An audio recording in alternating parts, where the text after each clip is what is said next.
Once upon a time, a long time ago, actually very long ago, 153 years, it was 1870, and in the mountains of Pennsylvania, there was this little coal mining village, and someone decided to build a church. Now, the spot of land that they chose for the church was beautifully situated on the south side of the mountain. It was at the top end of the village, beside a lovely old forest. So the church got built, and for over 130 years, it served as the meeting and gathering place for the little village. The little village grew in size to about 2,000 people, and at one point in time, there were over 500 people that would sit in this old church. Now, no matter what religion you are, if you have a religion or not, doesn't matter. What happened is people would come in here every week, and they would pray for things, good things. Probably, I imagine, for the safety of their loved ones who were working in the coal mines, and the coal mines were really dangerous. So, over 130 years of prayers, positive vibes. But then the little village went from 2,000 people to less than 200. The big old church just wasn't practical. It was hard to heat. The lights that we're looking at right now, up in the east altar, up in the ceiling up there, they had big, heavy wattage light bulbs in there. So their light bill was probably a fortune. And for lots of reasons that I don't even know, the church closed. But I think it was a decline in the membership, the size of the town.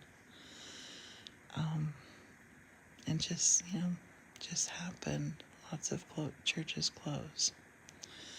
So the church sat empty for 13 years. 13 long, long winters here in the Pennsylvania mountains, where it froze pipes, parts of the ceiling were falling in. Lots of things happen when you just abandon a building and let it sit. It goes to ruin pretty quick. So one day, 8 years ago, almost 9 now, I was looking through Craigslist. I was actually looking for blueberries for sale. And something, I have no idea what, but something made me click on property for sale. Now, I wasn't looking for property. I really was looking for blueberry bushes. Till this day, I really don't know why I clicked on it. I was happily living in my little dollhouse we had restored. I could walk the half a mile to my grandchildren. And the last thing I thought that I needed was the first thing I saw when I clicked on properties for sale. And that was a 100-plus-year-old church. Now the ad said something like, "Old church for sale would make a good hunting cabin." Now it's all dark in here right now. You can't see way down, but it's probably over 10,000 square feet.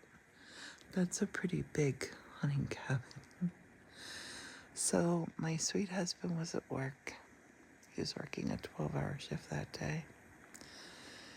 So I came up here, drove about an hour north of where I lived.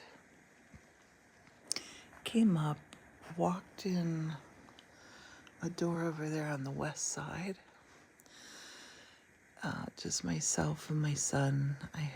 The key had been left outside for me. As soon as I fell in, or as soon as I walked in the door, I fell in love.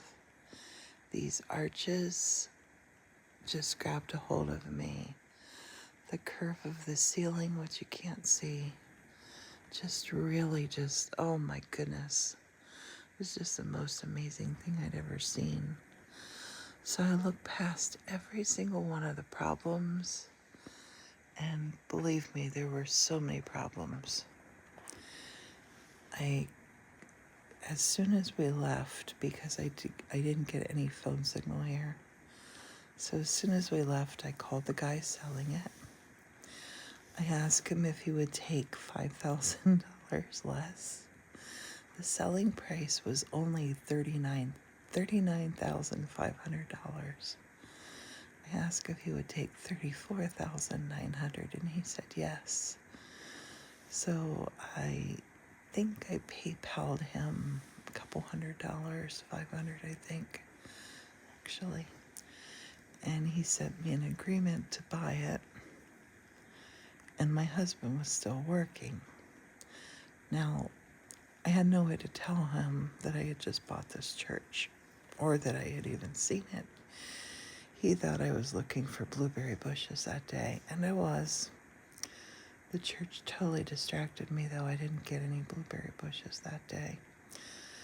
But what happened the following day was my husband had off work, so I told him I found this place that was for sale.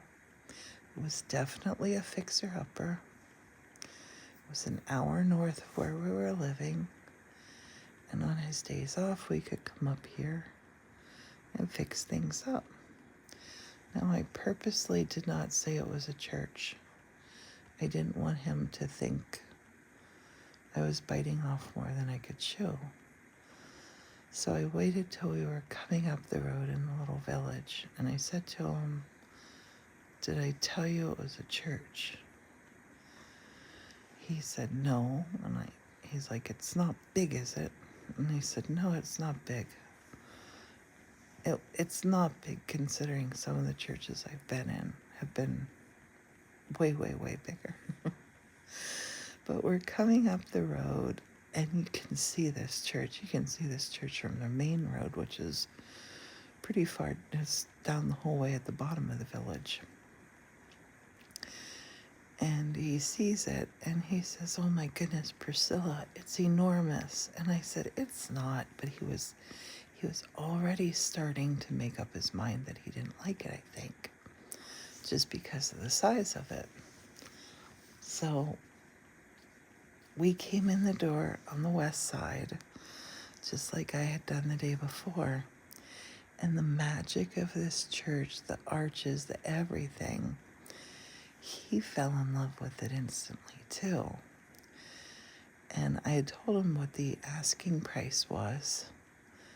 And my sweet husband Morton said, "I wonder if he would take less." To which I blurted out, "Yes." Actually, he'll take $5,000 less. And actually, we've bought it.